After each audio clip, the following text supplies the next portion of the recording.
Welcome to 52 Weeks of Prospecting Success. This week, we're going to talk a little bit about account penetration in very large, multinational, billion-dollar key accounts. Within these accounts, many times having one sales appointment just isn't going to move the needle. I've heard a lot of examples, and some of my history has shown that to go get those first multi-million-dollar engagements, a lot of times it'll take 40 net new meetings with net new people before I find my champion of that person who's going to drive a deal forward. So as a SDR team, part of our responsibility is to help penetrate the account with multiple meetings inside the same account.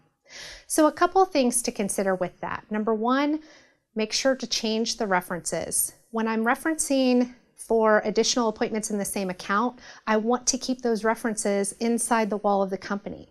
But I might not want to list those people by name. Instead, I'm going to talk about the other functional areas that I'm meeting with, because I know that these executives in the company, they want to know what other people in their company are exploring as well.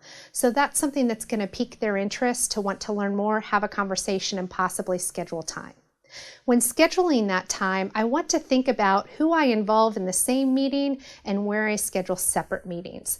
I like to encourage people to think about that in terms of those functional areas. If I have multiple contacts within marketing that I'm trying to meet with, it might make sense to include them in the same appointment, versus if I'm meeting with finance and then someone in marketing and then a line of business head, I might want to have separate discussions, because it will be very difficult for the sales team to align the value equally in the conversation to all three parties that might have very different needs.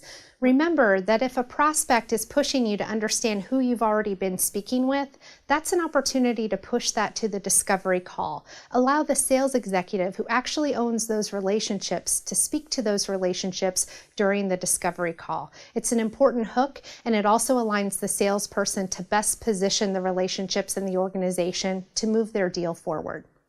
Thank you so much for joining me this week on 52 Weeks of Prospecting Success. Remember to hashtag your questions and comments to 52week SDR. Happy calling, smart prospecting.